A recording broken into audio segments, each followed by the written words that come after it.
ये मानने वाले लोग लगते नहीं है। ये संभावनाएं कम लग रही हैं, इनको तो भैया फिर सीधे तरीके से जो दूसरे तरीके होते हैं ना, उस तरीके से समझाना पड़ेगा। ये जो आंदोलन करने वाले लोग हैं, असली किसान है ही नहीं। मोदी जी के झुकने की बात आपने कही, मोदी जी हमारे देश को एक ईश्वरीय वरदान के रूप में प्राप्त हुए, नहीं लेने चाहिए थे ये बिल, वापस नहीं लेने चाहिए थे। काहे को इन लोगों ने बिल वापस किए हैं, नहीं करने चाहिए थे। और दिल्ली रोजाना हम सुन रहे हैं कि दिल्ली में वहां पर लोगों का जीना मुश्किल हो गया है। दिल्ली के कहीं से भी किसी दिशा में निकलो, साहब वहां जाम लगे खड़े हैं, क्योंकि सड़क पर बैठे हुए हैं। जब उन्होंने समझाने का प्रयास किया, वो समझ नहीं पाए। सच्चे और सुच्चे किसान है ही नहीं। 80% लोगों को इससे नुकसान होने वाला। देखिए, हम इस वक्त हैं सर्कुलर रोड पर, और आपको बता दें यहाँ अभी जो है शोरूम का उद्घाटन किया गया है इलेक्ट्रॉनिक स्कूटर का, कृतिका सेल्स एजेंसी के नाम से। और स्वामी धर्मदेव जी ने उनका शुभारंभ किया है अपने कर कमलों से। तो एक बार सीधा स्वामी जी से भी बात करेंगे, आखिर वो रेवाड़ी आए हैं यहाँ अपने शुभ हाथों से, उन्होंने इलेक्ट्रॉनिक स्कूटर का शुभारंभ किया है एजेंसी का। तो क्या कुछ उनका कहना है, एक बार सीधा बात करते हैं। स्वामी जी, आज आप फिर रेवाड़ी आए हैं, आपने कर कमलों से स्वागत किया, शुभारंभ किया है, क्या कहेंगे? लोगों में जो डीजल पेट्रोल महंगा हो, उसके बाद इलेक्ट्रॉनिक आइटम ने रफ्तार पकड़ी। ऐसे मेरे प्यारे, इस समय हम लोग ऐतिहासिक नगरी अपनी रेवाड़ी में हैं। हमारा प्यारा सा प्रदेश हरियाणा का प्यारा सा शहर हमारा रेवाड़ी। और इस रेवती नगर में, रेवाड़ी में आज मेरे प्रिय अभिषेक झाम, इनके सौजन्य से आज ये कृतिका, प्यारे से उस बिटिया के नाम को लेकर के इस इलेक्ट्रॉनिक स्कूटर शोरूम का, 2 व्हीलर का ये उद्घाटन संपन्न हुआ है। और जो सवाल आपने किया है, बिल्कुल समय को देखते हुए जायज सवाल है कि वर्तमान समय में पॉल्यूशन इतना ज्यादा फैल चुका है। अगर देश की बात करूं, लेकिन देश चलो बहुत बड़ा है, हम इस समय दिल्ली के आसपास हैं। दिल्ली हमारे बिल्कुल पड़ोस में है, 70-80 किलोमीटर पर यहाँ से दिल्ली है। और जो रोजाना इस समय हम खबरों में सुन रहे हैं कि दिल्ली में इतना ज्यादा पॉल्यूशन हो चुका है कि भारत क्या एशिया का ये ऐसा सिटी बन गया है कि ये दिल्ली शहर, जहां पर सांस लेना इस समय वहां के नागरिकों को मुश्किल हो गया है। ये एनसीआर क्षेत्र सारा, दिल्ली से लेकर के 100 किलोमीटर तक एरिया दिल्ली के आसपास का, इस समय पोल्यूशन की भरमार यहाँ पर है। प्रदूषण युक्त सारा वातावरण है। और अगर प्रदूषण होता है, पोल्यूशन होता है, तो उसमें जीवन का संरक्षित रह पाना बहुत मुश्किल हो जाता है। परमात्मा की सृष्टि है, उस सृष्टि में हालांकि दुनिया भर के जीव हैं, लेकिन इस समय अगर मैं केवल मानव सृष्टि की बात भी करूं, तो मानव सृष्टि भी इस समय खतरे से जूझ रही है। उसमें तरह तरह की, अगर पोल्यूशन ज्यादा होता है तो बीमारियां पैदा होती हैं। बीमारियां होगी तो शरीर अस्वस्थ होगा, अस्वस्थ होगा तो ढंग से न जी पाएगा, न काम कर पाएगा। इसलिए अगर शरीर को स्वस्थ रखना है, हम अपने जीवन को सुरक्षित रखना चाहते हैं, एक्टिव होकर के काम करना चाहते हैं, तो उसके लिए प्रदूषण मुक्त वातावरण चाहिए। प्रदूषण मुक्त वातावरण कैसे बनेगा? जैसे कि हम देख रहे हैं वर्तमान समय में सबसे ज्यादा पोल्यूशन जो है वो डीजल पेट्रोल की वजह से हो रहा है, उसके धुएं से हो रहा है। वो ठीक है कि पराली वगैरह वो तो सीजनल है, वो सीजनल है। पराली मान लिया जलेगी तो महीना 2 महीने की बात है, लेकिन डीजल पेट्रोल का उपयोग तो 24 घंटे है, 12 महीने है, 24 घंटे है। और अगर इसका ज्यादा उपयोग होता है और ज्यादा पोल्यूशन फैलता है, तो उससे क्या है कि सारा वातावरण प्रदूषित होगा, बीमारियां होंगी, फिर जीवन खतरे में चला जाता है। तो आज अगर यहाँ पर बिना पोल्यूशन वाली एक इलेक्ट्रॉनिक ये प्यारी सी स्कूटर, इसका यहाँ पर शोरूम खुला है, शुभारंभ हुआ है, तो इससे मैं समझता हूँ कि एक राहत की शुरुआत हो गई। और उसके साथ अभी थोड़ी देर पहले भी मैंने कहा, फिर दोहरा रहा हूँ, मैं तो अब ये चाहता हूँ कि अगले 2, 4, 5 साल में हमारा कम से कम एनसीआर, जो इस समय सबसे ज्यादा पोल्यूशन जहां पर है, इस अगले 2, 4, 5 साल में यहाँ हर गाड़ी, केवल 2 व्हीलर नहीं बल्कि 4 व्हीलर भी, हर स्कूटर, हर कार वो इलेक्ट्रॉनिक हो जाए, या ऐसी किसी ऊर्जा से चलने वाले हो जाए जिसमें पोल्यूशन देने वाली ये गाड़ियां या डीजल पेट्रोल का उपयोग करने वाली गाड़ियां वो बंद हो, ये चलें। उससे हमारा वायुमंडल पवित्र होगा, आबोहवा ठीक होगी, जीवन सुरक्षित और संरक्षित होगा। जानकारी मिल रही है आपने? हाँ, पहली शुरुआत मैंने की है। मैंने कहा भैया पहले या बिल काटो, मैं आरटीजीएस करवा रहा हूँ और अपने नाम से पहली गाड़ी यहाँ से मैं ही लेके जा रहा हूँ। और एक शुरुआत की मैं तो लोगों को बताऊंगा। पूरे हरियाणा का इनके पास सीएनडब्ल्यू है, तमाम हरियाणा के अंदर इन्हीं की ओर से गाड़ियां हैं।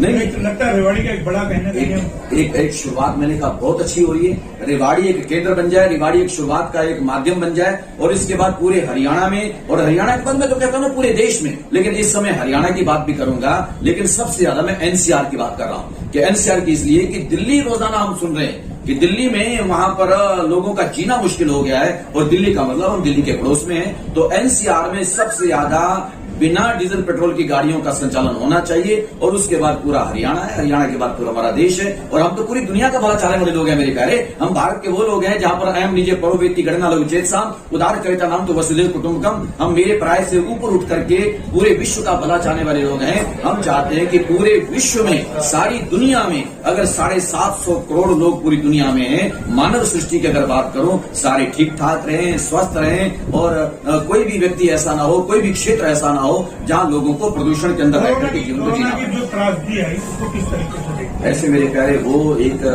अब क्योंकि हम तो हर चीज में थोड़ा सा आध्यात्मिक लोग हैं, ईश्वरीय लीला को मान लेते हैं, लेकिन वो भी मानव की शरारत थी।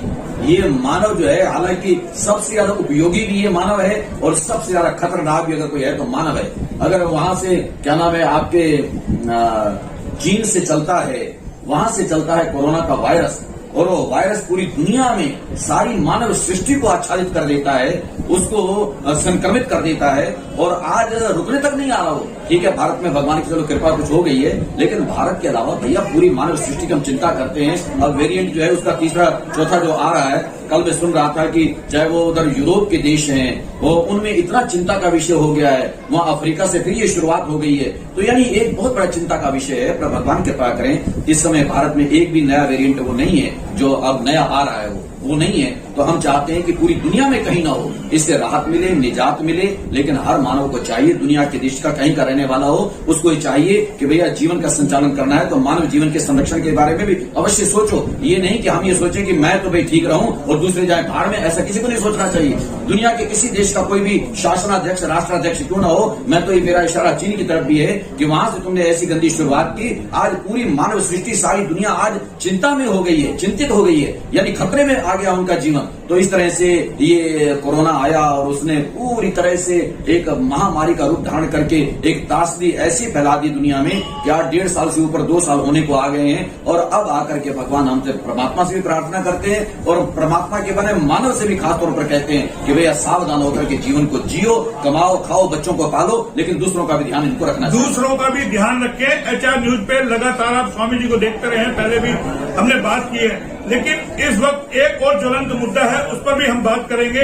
स्वामी जी, 3 कृषि बिलों को लेकर के पिछले 1 साल से आंदोलन चल रहा था, मोदी जी को झुकना पड़ा किसानों के दबाव के आगे, और अब 3 कृषि बिल वापस ले लिए हैं। किस तरीके से देखते हैं? किसान अब भी उठने को तैयार नहीं, वो कहते हैं एमएसपी लागू हो।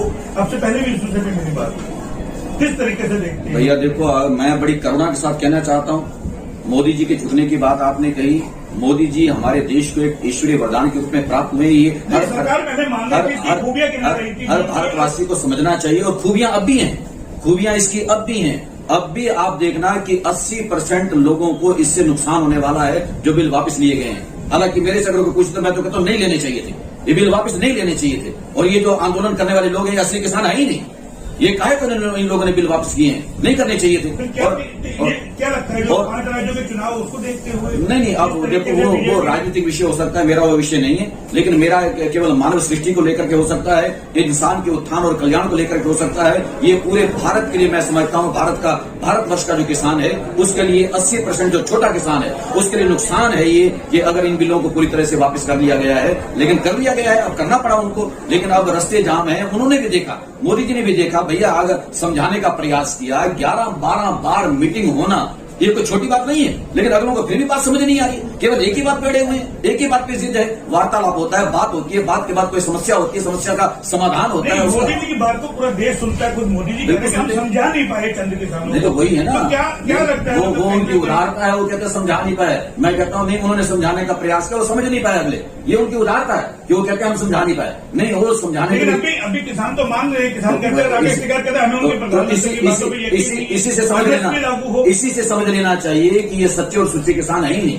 3 बिलों का तुम्हारा सबसे पहले जिद था, तुम्हारी जिद को पूरा, MSP भी बात थी ना, तुम्हारी जिद एमएसपी की बात बाद में आई, तुम्हारी जिद को पूरा करने के लिए उन्होंने 3 बिलों की बात को वापस करनी। एमएसपी की बात 750 लोग जो शहीद हुए किसान।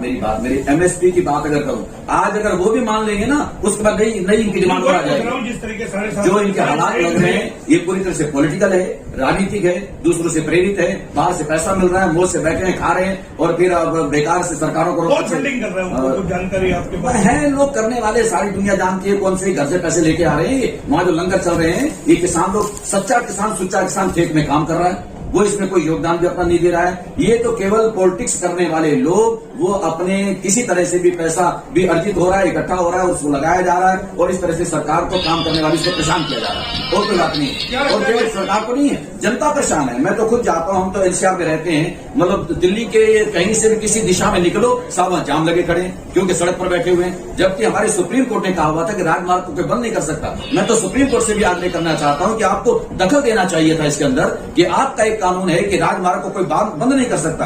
राष्ट्रीय मार्ग जो है उन पर तुम झोपड़े डाल के बैठे हो, बंद करके बैठे हो। अरे बैठना है, धरना देना है। इस हाल में क्या लगता है, किसान मानेंगे, रास्ता खुलेगा सरकार की बात? भाई इस तरह से जो रवैया इनका देख रहा हूं ना, ये सरकार कितने भी झुक जाए, कितने भी प्रयास कर ले, ये मानने वाले लोग लगते नहीं है। ये संभावनाएं कम लग रही हैं। इनको तो भैया फिर सीधे तरीके से जो दूसरे तरीके होते हैं ना, उस तरीके से समझाना पड़ेगा और उठा के सब इनको अपने घर भेजना पड़ेगा, तब जाकर के कोई शासन कमजोरी से चलता नहीं, करना पड़ेगा। शासन कमजोरी से चलता नहीं है। तो ये से हमारे साथ स्वामी धर्मदेव जी, जिन्होंने कह दिया किसानों को लाठी के बल पर उठाया जाएगा अगर किसान नहीं मानते। लेकिन आए हैं शोरूम के उद्घाटन पर, तो जाहिर है हमारे साथ जो अभिषेक धाम है उनसे भी बात कर लेते हैं। जो ये शोरूम बना है, कितना इसका फायदा इलाकों को होगा? अभिषेक जी, अब जो ये आपने शोरूम खोला है, बड़ी इलाके को एक नई चीज की है इलेक्ट्रॉनिक, किस तरीके से कितना फायदा इलाके? बहुत फायदा होगा जी। आजकल डीजल पेट्रोल के दाम बहुत ज्यादा बढ़ रहे हैं। हम एक नया सेगमेंट लेके आए हैं, शहर के लोगों को नई चीज देने जा रहे हैं। लोग स्नेह खा रहे हैं अपना। बहुत से लोग आए हैं न्यूज चैनल के माध्यम से, जो खबरें चली हैं उसको देखते हुए, व्हाट्सएप फेसबुक से, और बहुत ज्यादा फायदा होने वाला है। आज रेंज क्या है लोगों को? इसमें लगभग 63,000 रुपए से शुरू है और 75,000 तक में 5-6 मॉडल है हमारे पास। ई रिक्शा भी है जी, और लोडर भी है, जो लोडिंग वाले रिक्शा है वो भी है हमारे पास। तो नई चीज आपने दी है जी। आगे क्या मानते हैं, कितना लोगों में रुझान इसको लेकर के है? इसमें रुझान बहुत ज्यादा दिख रहा है जी। बहुत करेंगे। डीजल पेट्रोल का जो महंगाई है, जो हमारे पास यहाँ पर डेमो मॉडल्स हैं जी, हम दिखा रहे हैं, सबको चला के देख सकते हैं। लोग यहाँ पर आकर उसकी परफॉर्मेंस चेक कर सकते हैं, उसकी क्वालिटी।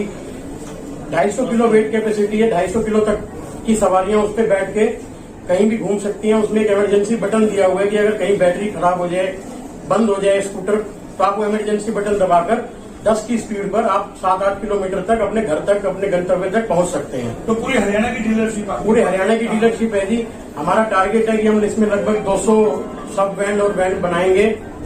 लगभग 8 से 10 लाख रुपए में ये व्यापार अपने छोटे कस्बों में शुरू किया जा सकता है। बहुत ज्यादा बेरोजगारी है आजकल, 8-10 लाख रुपए में कोई काम शुरू नहीं हो पाता। लेकिन हम एक ऐसा कॉन्सेप्ट लेके आए हैं कि 8 से 10 लाख रुपए में लोग इसको शुरू कर सकते हैं। तो ये थे हमारे साथ अभिषेक जी, जो हमने आपको दिखाया। तमाम तस्वीरें हम आपको दिखा रहे हैं। स्वामी जी से भी हमने बात कराई, तमाम चीजें हमने दिखाई। फिर आएंगे किसी नए टॉपिक पे, तब तक के लिए नमस्कार।